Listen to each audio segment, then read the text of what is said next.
आपका मेरे चैनल भक्ति का ज्ञान में हार्दिक स्वागत है। प्रिय भक्तगण, आज हम आपको एक कथा का श्रवण करा रही हूँ जो सुनने मात्र से आपके जीवन में सुख, संपत्ति और धन की वर्षा होगी। तो चलिए कथा को प्रारंभ करते हैं। भगवान शिव माता पार्वती से कहते हैं, माँ के साथ अन्याय करने वालों का खौफनाक अंत होता है। आज मैं आपको एक सच्ची घटना सुनता हूँ। कृपया इस कहानी को ध्यान से सुने और देखें। फिर भगवान शिव कहते हैं, प्रकृति का नियम है कि जैसा करेंगे वैसा ही भरेंगे। अगर किसी ने किसी के साथ अच्छा किया है तो समय आने पर उसे उसका फल जरूर मिलेगा, और यदि किसी ने बुरा किया है तो प्रकृति उसे अपने तरीके से सबक सिखाती है। इंसान सोचता है कि वह सब कुछ करने में सक्षम है और कुछ भी कर सकता है, लेकिन प्रकृति के न्याय से कोई नहीं बच सकता। हे देवी, यह कहानी एक ऐसी माँ की है जिसने अपने जीवन का हर पल अपने बच्चों के लिए समर्पित कर दिया। जो लोग अपने माता पिता को तकलीफ देते हैं वे यह भूल जाते हैं कि प्रकृति सब कुछ देखती है और हर किसी को उनके कर्मों का परिणाम जरूर देती है। माता पिता का त्याग और प्रेम इस संसार की सबसे अनमोल धरोहर है। वे अपने सपनों और इच्छाओं का त्याग करके अपने बच्चों के भविष्य को संवारते हैं। लेकिन आज के समय में अक्सर यह देखा गया है कि बच्चे बड़े होकर अपने माता पिता के बलिदान को भूल जाते हैं। परिणाम स्वरूप बुजुर्ग माता पिता को कठिनाइयों और अपमान का सामना करना पड़ता है। फिर भगवान शिव कहते हैं, यह कहानी सीता देवी नामक वृद्धा की है। अगर आप यह कहानी सुन रहे हैं तो पूरा सुनिए। इस कथा को आधा अधूरा छोड़कर जाने की गलती मत करिएगा, क्योंकि इस पवित्र कथा को पूरा सुनने से मनचाहा फल की प्राप्ति होगी। इसलिए इस कथा को पूरा सुने। आप शिव भक्त हैं तो भोलेनाथ का अनादर ना करें। तो चलिए कहानी प्रारंभ करते हैं। सूरज ढल रहा था और वृद्धा सीता देवी अपने छोटे से कमरे में अकेली बैठी हुई थीं। उनके चेहरे पर भूख और असहायता की छाया स्पष्ट झलक रही थी। 2 दिनों से उन्हें खाना नसीब नहीं हुआ था। उनकी बहू नंदा दरवाजे के पास खड़ी थी। सीता देवी ने हाथ जोड़कर निवेदन किया, बहू, अब तो कुछ खाने को दे दो, चाहे बासी हो या ताज़ा, कुछ भी दे दो। भूख से अब और सहा नहीं जाता। उनकी आंखों में गहरा दर्द साफ झलक रहा था। नंदा ने क्रोधित होकर आंखें तरेरी और चिल्लाई, चुपचाप यहाँ बैठी रहो बुढ़िया, ज्यादा बोली तो वह भी नहीं मिलेगा। सीता देवी जमीन पर इस तरह बैठ गईं जैसे भूख ने उनकी सारी इच्छाओं को छीन लिया हो। कुछ समय बाद नंदा रसोई से रात का बचा हुआ ठंडा चावल और नमक लेकर आई। उसने कटोरी को जमीन पर पटकते हुए कहा, ले बूढ़ी, खा ले। 60 साल की हो गई लेकिन भूख अभी भी कम नहीं हुई। लगता है स्वर्ग जाने से पहले मुझे कंगाल करके ही मानेगी। सीता देवी ने उस खाने को इस तरह खाया जैसे किसी ने उन्हें किसी स्वादिष्ट भोजन का थाल परोस दिया हो। उनकी भूख इतनी गहरी थी कि उन्हें उस बचे हुए चावल और नमक में भी स्वाद महसूस हो रहा था। यह देखकर नंदा का गुस्सा और बढ़ गया। उसने कटोरी उठाई और चावल को जमीन पर पटक दिया। लेकिन भूख से विवश सीता देवी वहीं जमीन पर गिरे चावल खाने लगीं। तभी नंदा की सहेलियां वहां आ गईं। वे सभी संपन्न परिवारों की बिगड़ी हुई महिलाएं थीं। सीता देवी को जमीन पर गिरे चावल खाते हुए देखकर वे जोर जोर से हंसने लगीं। उनमें से एक ने कहा, अरे नंदा, अब तो भिखारियों को भी खाना खिलाने लगी हो। ये नेक काम कब से शुरू कर दिया?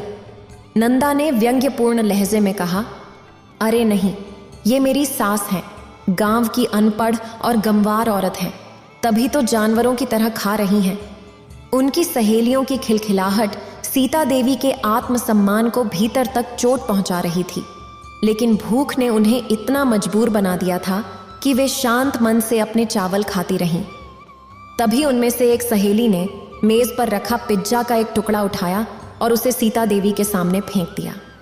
सीता देवी की आंखों में उस टुकड़े को देखकर चमक आ गई। जैसे ही उन्होंने उसे उठाने के लिए हाथ बढ़ाया, सहेलियों ने उसे खींच लिया। यह खेल कुछ देर तक चलता रहा। सहेलियां कभी वह टुकड़ा उनके पास ले जाती तो कभी खींच लेती। उनकी ठाकों की गूंज ने सीता देवी के टूटे हुए दिल को और अधिक पीड़ा दी।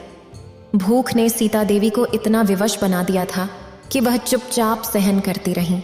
उनके लिए वह बचा हुआ चावल और नमक भी किसी अमृत से कम नहीं था। लेकिन सहेलियों की हंसी और अपमान का यह दृश्य उन्हें भीतर तक तोड़ रहा था। नंदा की एक सहेली ने पिज्जा का टुकड़ा जमीन पर फेंकते हुए कहा, ले बुढ़िया, अब खा ले। सीता देवी ने उसे उठाने के लिए हाथ बढ़ाया, लेकिन उनके आंसुओं ने सब कुछ बयां कर दिया। उनकी आत्मा अब पूरी तरह टूट चुकी थी। यह दृश्य किसी भी दयालु व्यक्ति की आंखों में आंसू ला सकता था, लेकिन नंदा और उसकी सहेलियों के दिल पत्थर के हो चुके थे। नंदा और उसकी सहेलियां सीता देवी का मजाक उड़ाते हुए हंस हंस कर ठहाके लगा रही थीं। नंदा का व्यवहार ऐसा था जैसे वह इस अपमान से आनंद ले रही हो। लेकिन अचानक कमरे में सन्नाटा छा गया। नंदा के गाल पर एक जोरदार थप्पड़ पड़ा। उसकी सहेलियों की हंसी रुक गई और सबकी निगाहें नंदा पर टिक गईं। नंदा चौंकते हुए चिल्लाई, कौन हो तुम और तुम्हारी इतनी हिम्मत कैसे हुई मुझे थप्पड़ मारने की? इससे पहले कि वह कुछ और कह पाती, उसकी एक सहेली के गाल पर भी एक थप्पड़ पड़ा और वह लड़खड़ाकर सीधे सीता देवी के पैरों में गिर पड़ी। दर्शकों के सामने खड़ी युवती कोई और नहीं बल्कि सीता देवी की बेटी नीता थी। उसके चेहरे पर गुस्से की लकीरें स्पष्ट दिख रही थीं। नंदा डरते हुए नीता के पास गई और बोली, दीदी, यह क्या व्यवहार है? आप घर के मेहमानों के साथ ऐसा कर रही हैं? क्या आपको शर्म नहीं आती? नंदा की बात पूरी भी नहीं हुई थी कि नीता ने उसे फिर से थप्पड़ जड़ दिया। गुस्से में कांपते हुए नीता चिल्लाई, शर्म नहीं आती भाभी, एक बूढ़ी और लाचार माँ के साथ ऐसा व्यवहार करते हुए? अगर तुमने अभी इसी वक्त मेरी माँ से माफी नहीं मांगी तो मैं ऐसा सबक सिखाऊंगी कि किसी लाचार इंसान का मजाक बनाने से पहले 10 बार सोचोगी। नीता के गुस्से को देखकर नंदा की सहेलियां सहम गईं। उन्होंने तुरंत सीता देवी से हाथ जोड़कर माफी मांगी और एक एक करके वहां से भाग खड़ी हुई। नीता सीता देवी के पास गई और घुटनों के बल बैठकर अपनी माँ के कांपते हाथों को थामते हुए बोली, माँ, क्या यह वही घर है जहां आपने सबका इतना ख्याल रखा था? क्या आपकी ममता का यही बदला दिया जा रहा है? सीता देवी ने कुछ नहीं कहा। उनकी आंखों से आंसू बहने लगे। नीता ने नंदा की ओर देखते हुए कहा, भाभी, मान लिया कि मेरी माँ ने आपको जन्म नहीं दिया, लेकिन क्या आप भूल गईं कि उन्होंने आपको अपनी बेटी से भी अधिक प्यार दिया? जब आपकी शादी हुई थी, मेरी माँ ने आपको इतना मान सम्मान दिया कि आपको धरती पर पैर तक नहीं रखने दिया। याद है भाभी, सुबह जल्दी उठने की आपकी आदत नहीं थी। माँ खुद अपनी तकलीफ भूलकर आपके उठने से पहले चाय बना देती थी। उन्होंने आपको कभी माँ की कमी महसूस नहीं होने दी और बदले में आपने उन्हें यह सिला दिया। नीता रोते हुए अपनी माँ के गले लग गई। उसने अपनी माँ के आंसुओं को अपने आंसुओं से पोंछने की कोशिश की, फिर खड़ी आवाज में बोली, अब और नहीं माँ, अब आपके साथ कोई अन्याय नहीं होगा। मैं वादा करती हूँ कि आपकी हर चोट का बदला लूंगी। सीता देवी एक सीधी सादी और ममता से भरी हुई महिला थीं। उन्होंने अपना पूरा जीवन अपने बच्चों के पालन पोषण और उनके उज्जवल भविष्य के लिए समर्पित कर दिया था। उनके पति रामलाल एक छोटी सी किराने की दुकान चलाते थे, जिससे उनका परिवार किसी तरह गुजर बसर करता था। समय के साथ बच्चे बड़े हुए और उनके खर्चे भी बढ़ने लगे।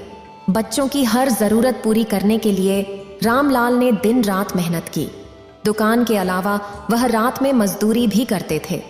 सीता देवी ने घर के कामों के साथ साथ बच्चों की पढ़ाई और परवरिश में कोई कमी नहीं छोड़ी। उन्होंने अपना हर सपना बच्चों के भविष्य के लिए त्याग दिया। जब उनकी दोनों बेटियां शादी योग्य हुईं, तो उन्होंने अपनी सारी जमा पूंजी खर्च कर दी और उनकी शादियां अच्छे घरों में कर दी। यह सोचकर कि बेटियों का घर बस जाएगा, वे बेटे के भविष्य और अपने बुढ़ापे का सहारा देखने का सपना देख रही थीं। लेकिन जैसे ही बेटे सुमित की शादी हुई, सीता देवी और रामलाल की जिंदगी में समस्याएं शुरू हो गईं। सुमित ने परिवार की जिम्मेदारियों से मुंह मोड़ लिया। घर और दुकान की पूरी जिम्मेदारी अब भी किशनलाल के कंधों पर थी। एक रात जब किशनलाल काम से लौट रहे थे, तो एक तेज रफ्तार वाहन ने उन्हें टक्कर मार दी। उनकी मौके पर ही मृत्यु हो गई। यह हादसा सीता देवी के जीवन का सबसे बड़ा झटका था। पति के बिना घर चलाना और बच्चों को संभालना उनके लिए बहुत कठिन हो गया। लेकिन इससे भी बड़ा दर्द तब हुआ जब उनकी बहू नंदा धीरे धीरे पूरे घर पर अपना कब्जा करने लगी। सुमित ने किराने की दुकान को भी अपने नियंत्रण में ले लिया। हालांकि रामलाल ने अपनी मृत्यु से पहले एक ऐसा कार्य किया था जिसका राज केवल उनकी बेटियां नीता और माया को पता था। एक शाम सीता देवी अपनी खाट पर लेटी हुई थीं। उनका पोता विशाल एक प्लेट में पकौड़े लेकर उनके पास आया। उसने पकौड़े खाते हुए अपनी दादी से कहा, दादी, क्या आप खाओगी? ये बहुत स्वादिष्ट है। सीता देवी ने पकौड़ों को देखा और उनके मन में खाने की लालसा जगी, लेकिन उन्होंने अपने पोते से कहा, नहीं बेटा, तू ही खा ले, मैं नहीं खाऊंगी। विशाल ने बार बार कहा, दादी खा लो, लेकिन जब उन्होंने फिर मना कर दिया तो विशाल ने खुद एक पकौड़ा उनके मुंह में डाल दिया। सीता देवी ने आंखें बंद करके उस पकौड़े का स्वाद लिया। महीनों बाद उन्हें ऐसा कुछ खाने को मिला था। तभी पीछे से किसी ने उनके बाल पकड़ लिए। सीता देवी ने घबराकर आंखें खोली तो देखा कि नंदा गुस्से से तमतमा रही थी। विशाल डर के मारे वहां से भाग गया। नंदा ने सीता देवी के बाल पकड़कर उन्हें खाट से नीचे गिरा दिया और चिल्लाई, तुझमें इतनी हिम्मत कैसे हुई? बुढ़िया, मेरे बेटे के पकौड़े छीनकर खाने की। अगर बीमार पड़ गई तो इलाज का खर्च कौन उठाएगा? सीता देवी ने रोते हुए कहा, बहू, मैंने पकौड़ा नहीं खाया, वह तो विशाल ने जबरदस्ती मेरे मुंह में डाल दिया था। नंदा का गुस्सा किसी तरह शांत होने का नाम नहीं ले रहा था। उसने सीता देवी को पीटना शुरू कर दिया। चिल्लाते हुए वह बोली, तू कब से मेरे सिर पर बोझ बनी हुई है और अब मेरे बनाए हुए नियम भी तोड़ने लगी है। आज तुझे ऐसा सबक सिखाऊंगी कि तू कभी भूल नहीं पाएगी। वह लगातार सीता देवी को फटकारती रही और पीटती रही। उनके दर्द से निकली कराहों की आवाजें भी उसे रोक नहीं पाईं। जब नंदा का गुस्सा शांत हुआ तो उसने कहा, आज पूरे दिन तुझे खाने को कुछ नहीं मिलेगा। अब भुगतो और याद करो कि पकौड़े का स्वाद कैसा होता है। सीता देवी जमीन पर पड़ी रहीं। उनका शरीर दर्द से कांप रहा था। नंदा की मार से सीता देवी घंटों तक जमीन पर बेसुध पड़ी रहीं। उनका कमजोर शरीर इस अत्याचार को सहन करने में असमर्थ हो चुका था। करीब 1 घंटे बाद उनका पोता विशाल डरते डरते उनके पास आया। उसकी मासूमियत ने उसे हिम्मत दी कि वह अपनी दादी को पानी पिला सके। उसने उन्हें हल्के से उठाया और पानी पिलाया।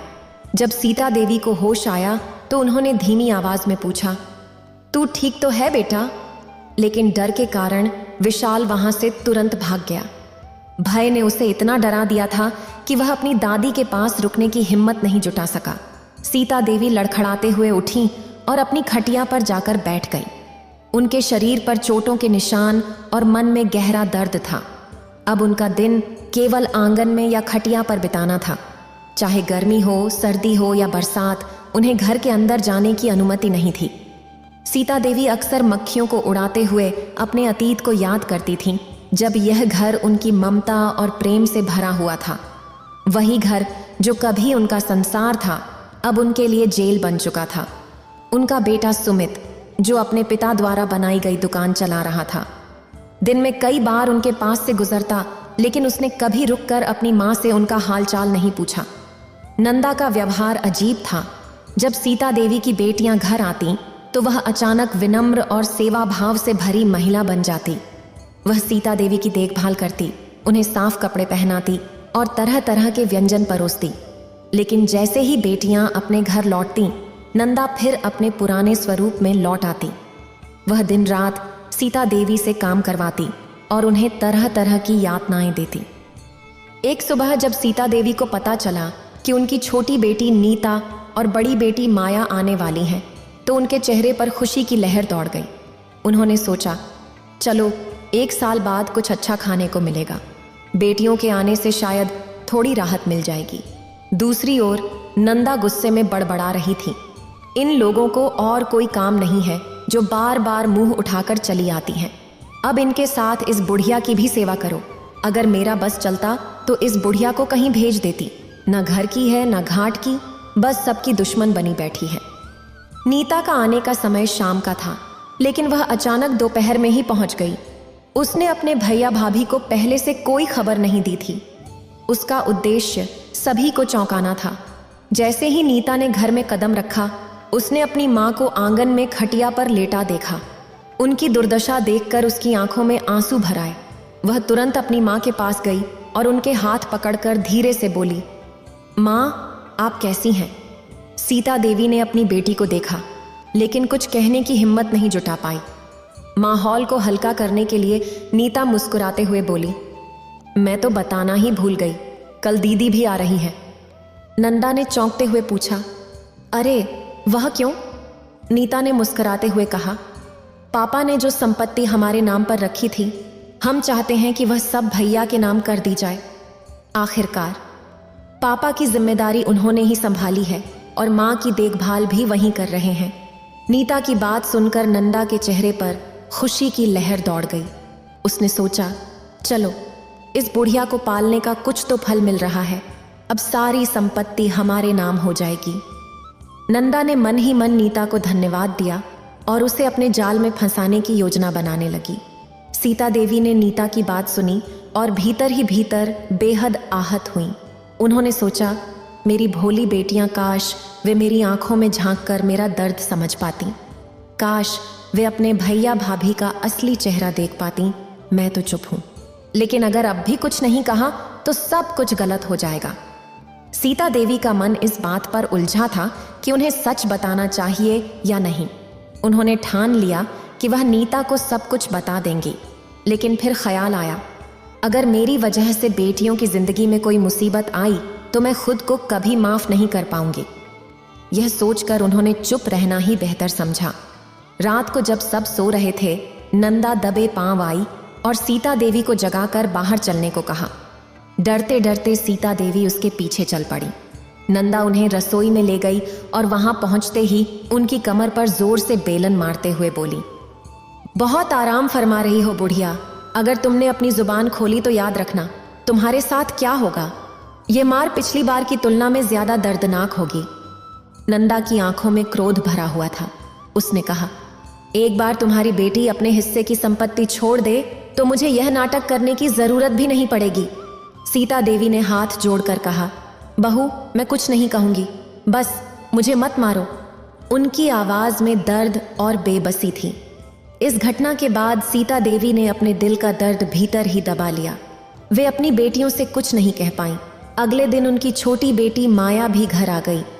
नंदा के चेहरे पर एक अजीब सी प्रसन्नता थी। यह पहली बार था जब बहनों के आने पर वह इतनी खुश दिखाई दे रही थी, लेकिन सीता देवी जानती थी कि यह खुशी नकली है। उन्हें एहसास था कि माया के जाने के बाद नंदा उनके साथ और भी क्रूरता से पेश आएगी। फिर भी वह कुछ कहने की हिम्मत नहीं जुटा पा रही थी। खाना खाने के बाद माया ने कहा, भैया हमने वकील से कागजात तैयार करवा लिए हैं, वह कल उन्हें लेकर आएंगे। ये सुनते ही सीता देवी से रहा नहीं गया।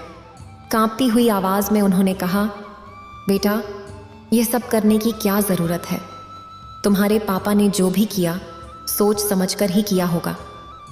उनकी बात सुनते ही सुमित और नंदा ने गुस्से से उनकी ओर घूरा। उनकी आंखों से साफ झलक रहा था कि उन्हें यह बात बिल्कुल पसंद नहीं आई। तभी नीता ने बीच में कहा, माँ, पापा ने हम तीनों को हमेशा बराबर का प्यार दिया। उन्होंने जो भी किया हमारे लिए ही किया, लेकिन अब जब हम अपने घरों में खुश हैं तो इन चीज़ों की हमें ज़रूरत नहीं। भैया और भाभी ही इन सब के असली हकदार हैं।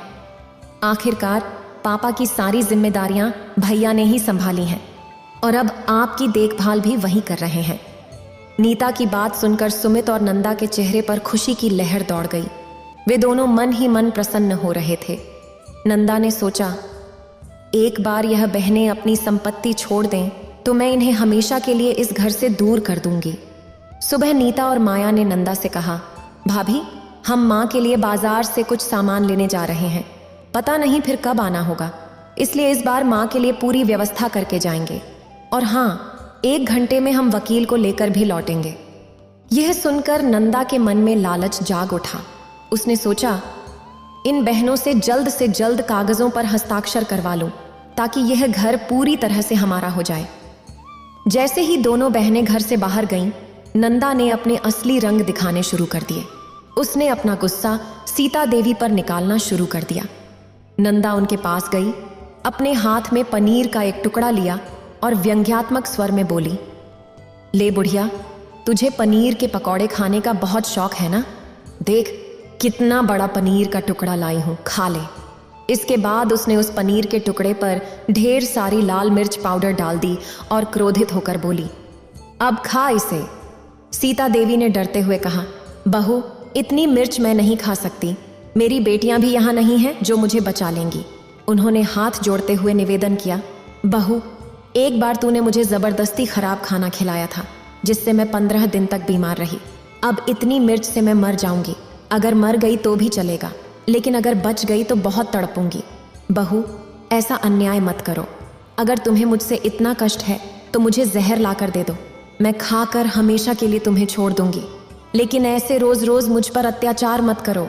आखिर मैंने तुम्हारा क्या बिगाड़ा है? नंदा ने क्रोधित होकर कहा, जहर देने की हिम्मत होती तो कब की दे देती, लेकिन मैं जेल नहीं जाना चाहती। इसलिए जितने दिन तू जिंदा है तेरा ऐसा हाल करूंगी कि तू खुद मरने की दुआ मांगेगी। इसके बाद उसने पनीर का टुकड़ा जबरदस्ती सीता देवी के मुंह में ठूंसने की कोशिश की।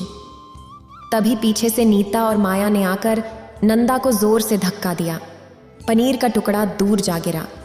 माया ने नंदा को जोर से तमाचा मारा और गुस्से में बोली, तुम्हारी हिम्मत कैसे हुई मेरी माँ के साथ ऐसा सुलूक करने की? नंदा यह देखकर हैरान रह गई। उसने गुस्से में कहा, यह क्या कर रही हो माया? मैं तुम्हारी भाभी हूं। मुझ पर हाथ उठाने की तुम्हारी हिम्मत कैसे हुई? माया ने सख्त लहजे में जवाब दिया, भाभी, जो तुमने मेरी माँ के साथ किया उसके सामने यह कुछ भी नहीं है। तुम्हारे जैसे लोगों के लिए कोई भी सजा कम है। तभी सुमित वहां आ गया। उसने देखा कि माया अपनी भाभी को डांट रही है। नंदा ने तुरंत रोने का नाटक करते हुए कहा, देखिए जी, आज यह बहनें छोटी होकर अपनी भाभी पर हाथ उठा रही हैं।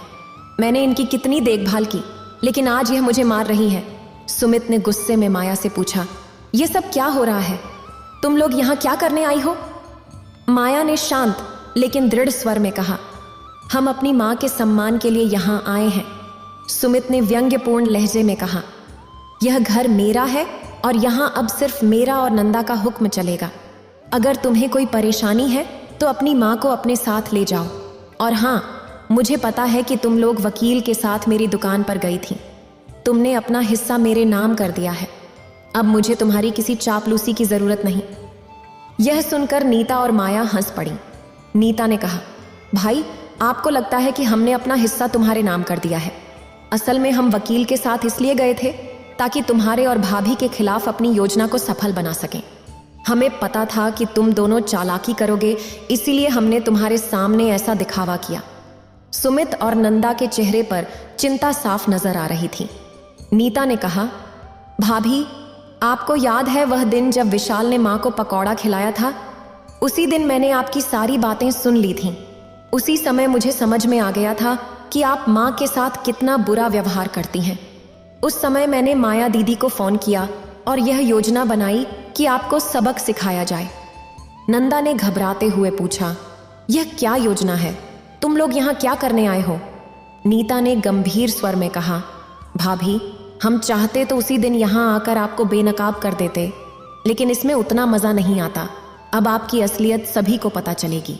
नीता ने अपनी जेब से फोन निकालते हुए कहा, वह दिन जब आपने माँ को मारा था उस समय मेरे फोन में सब कुछ रिकॉर्ड हो रहा था और आज आपके किए गए अत्याचार का वीडियो भी मैंने रिकॉर्ड कर लिया है।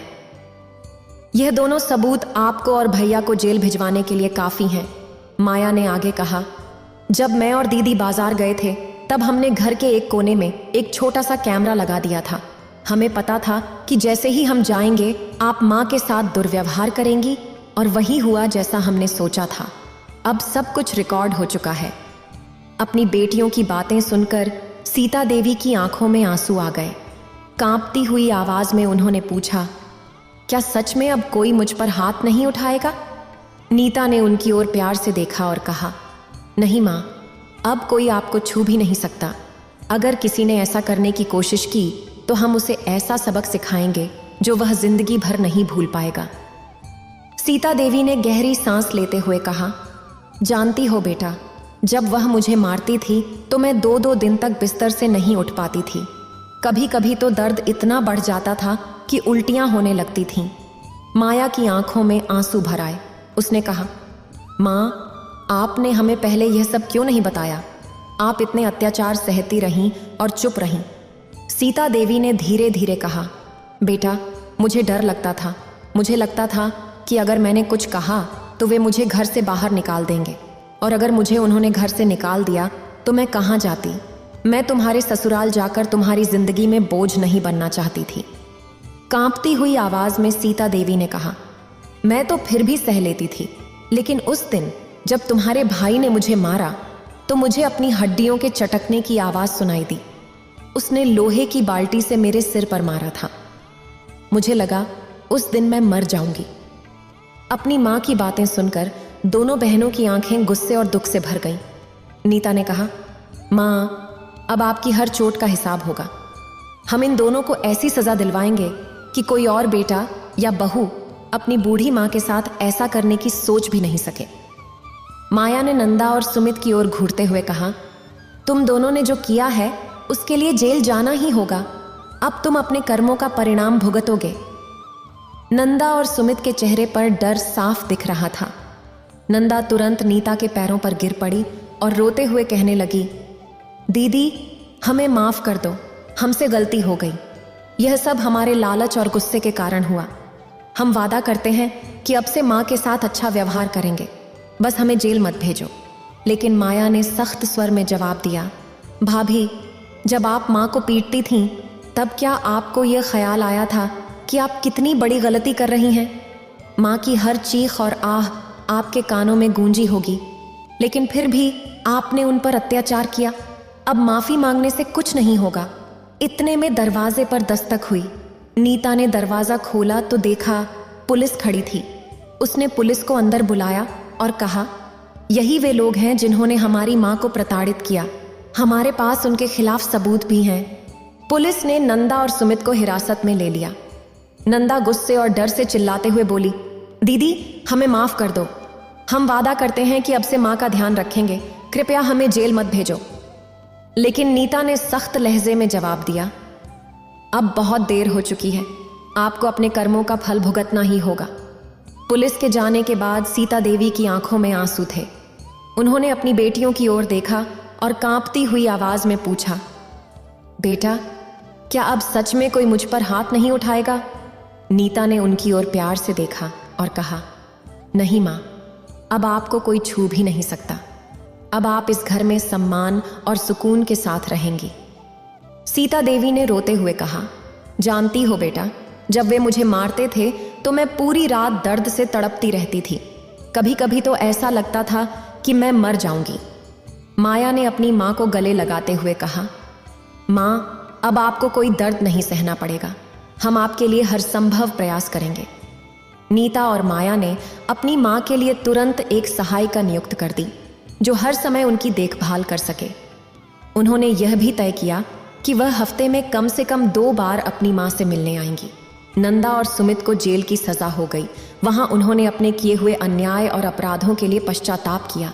लेकिन जब वे अपनी सजा पूरी करके घर लौटे और माँ से माफी मांगने आए तो सीता देवी ने दरवाजा बंद कर दिया। उन्होंने कड़े शब्दों में कहा, तुम दोनों के लिए अब इस घर में कोई जगह नहीं है। मेरे लिए मेरा बेटा और बहू अब मर चुके हैं। अब सीता देवी अपने घर में शांति और सम्मान के साथ रहने लगी। उनकी बेटियां और दामाद उनका बहुत ख्याल रखते थे। उनकी जिंदगी में अब कोई डर या पीड़ा नहीं बची थी। मित्रों, इस कहानी ने हमें यह सिखाया कि माता पिता हमारे जीवन का आधार होते हैं। उनके साथ किया गया हर अच्छा या बुरा व्यवहार हमारे भविष्य को प्रभावित करता है। इसलिए हमें हमेशा अपने माता पिता का आदर करना चाहिए और उनकी सेवा करनी चाहिए। सीता देवी की यह कहानी केवल एक उदाहरण है। यह हमें यह याद दिलाती है कि माता पिता के साथ किया गया हर आचरण ईश्वर के सामने जाता है। उनके साथ अच्छा व्यवहार करना हमारा सबसे बड़ा धर्म है।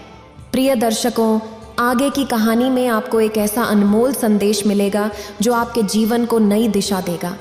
प्रिय दर्शकों, किसी नगर में एक अत्यंत संपन्न व्यापारी निवास करता था। उस व्यापारी की 3 बेटियां थीं। वह अपनी बेटियों से अत्यधिक प्रेम करता था। उसने उन्हें हर प्रकार की सुख सुविधा दी थी। उनके जीवन में किसी भी चीज की कमी नहीं थी। बेटियों की कोई भी इच्छा होते ही व्यापारी उसे पूरी कर देता था। अत्यधिक लाड प्यार के कारण उनकी बेटियों में उद्दंडता का स्वभाव आ गया। यह भी कहा गया है कि माता पिता का अत्यधिक लाड प्यार अक्सर संतान को बिगाड़ देता है। आवश्यकता से अधिक दुलार में पली बढ़ी संतान में नैतिकता की कमी होती है और संस्कारों के अभाव में वे सदाचार के मार्ग से भटक जाते हैं। व्यापारी की तीनों बेटियां देखने में अत्यंत सुंदर थीं, लेकिन स्वभाव और कर्म से वे बिल्कुल विपरीत थीं। अत्यधिक लाड प्यार के चलते वे अपनी मनमानी करती थीं। उन्हें यह विश्वास था कि उनके पिता कभी उन्हें डांटेंगे नहीं। जब वे बड़ी हुईं तो पिता ने उन्हें नैतिकता और संस्कार सिखाने की कोशिश की, लेकिन बेटियों ने इसे गंभीरता से नहीं लिया। कहा जाता है कि सिखाने और समझाने की एक निश्चित आयु होती है। यदि उस समय में शिक्षा और अनुशासन न मिले तो बड़े होने पर वे उन बातों को कभी स्वीकार नहीं करते। जैसा उन्होंने बचपन में सीखा होता है वही उनके स्वभाव का हिस्सा बन जाता है। ऐसे माता पिता को बच्चों का शत्रु कहा गया है, जो अपनी संतानों को उत्तम संस्कार और शिक्षा प्रदान नहीं करते। ऐसे माता पिता से संतान को केवल दुख ही प्राप्त होता है। चाणक्य ने भी कहा है कि जिन मनुष्यों में ज्ञान, पुण्य, कर्म, धर्म और उत्कृष्टता नहीं होती, वे धरती पर मानव रूप में केवल बोझ होते हैं। इसी प्रकार व्यापारी की बेटियां भी अपने अमीर घरों में जाकर अपने अशिष्ट व्यवहार के कारण अपने ससुराल वालों को परेशान करने लगीं। उनके अनुचित आचरण और नियमहीन जीवन शैली के कारण उनके ससुराल वाले उनसे दुखी हो गए। उन तीनों बहुओं ने अपनी सास की बातों को कभी गंभीरता से नहीं लिया। सास जब भी उन्हें सुबह जल्दी उठने को कहती, वे गुस्से में उन पर चिल्ला पड़ती। न तो उनमें सास, ससुर और पति के प्रति सम्मान का भाव था और न ही उनके व्यवहार में कोई शालीनता थी। उनके असभ्य आचरण के कारण घर में अक्सर कलह होने लगा। धीरे धीरे उनके इन अवगुणों का असर परिवार की आर्थिक स्थिति पर पड़ने लगा।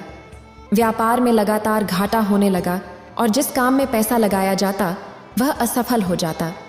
जब उनके पास धन समाप्त हो गया तो उन्होंने उधार लेकर निवेश किया, लेकिन फिर भी केवल हानि ही हुई।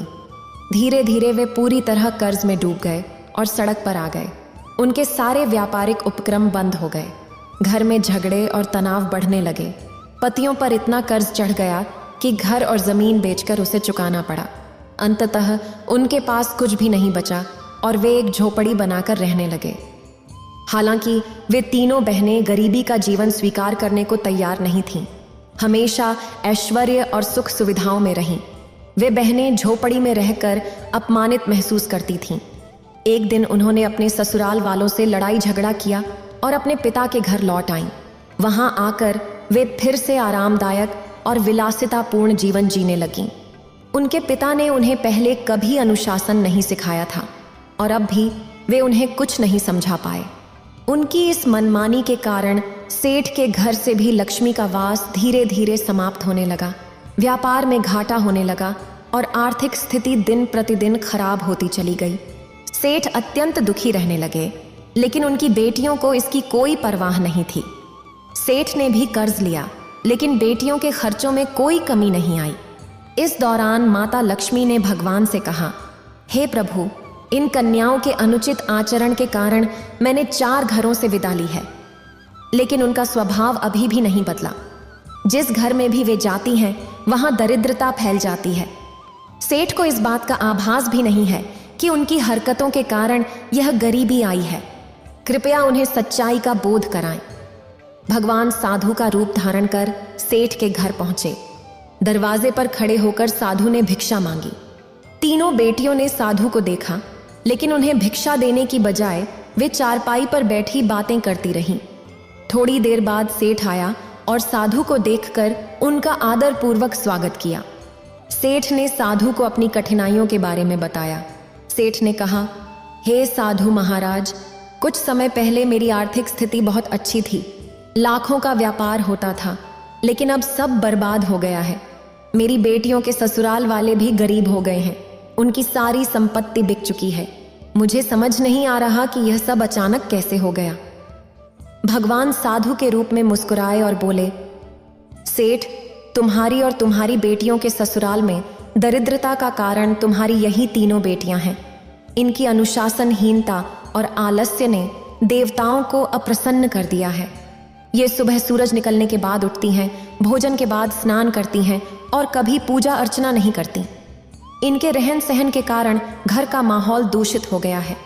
इनके अपवित्र आचरण के कारण रोग, शोक और दरिद्रता छा गई है। सेठ ने पूछा, हे साधु महाराज, हम अपनी स्थिति को कैसे सुधार सकते हैं? साधु ने कहा, हे सेठ, यदि तुम्हारी बेटियां मेरी बातों का पालन करें तो वे पुनः समृद्ध हो सकती हैं। मैं तुम्हें स्नान से जुड़ी कुछ बातें बता रहा हूं, इन्हें ध्यान से सुनो और याद कर लो। स्नान 4 प्रकार के होते हैं: देव स्नान, आश्रय स्नान, मनुष्य स्नान और पिशाच स्नान। ब्रह्म मुहूर्त में किया गया स्नान ब्रह्म स्नान कहलाता है। यह रात्रि के अंतिम प्रहर में किया जाता है और इसे सर्वश्रेष्ठ माना गया है। यह बुद्धि को तेजस्वी और सात्विक बनाता है। इस समय स्नान करने से मन शुद्ध होता है और पूजा पाठ व बड़ों की सेवा सत्कार की ओर प्रेरित होता है। देवताओं की कृपा से सुख, शांति और धन वैभव बना रहता है। व्यक्ति पूरे दिन ऊर्जा से भरपूर और स्वस्थ रहता है और रोग उसके पास भी नहीं आते। सुबह किया जाने वाला स्नान देव स्नान कहलाता है। यह भी उत्तम स्नान माना गया है। सूर्य उदय से लेकर 1 घंटे के भीतर किया गया स्नान मनुष्य स्नान कहलाता है, जो ठीक ठाक माना गया है।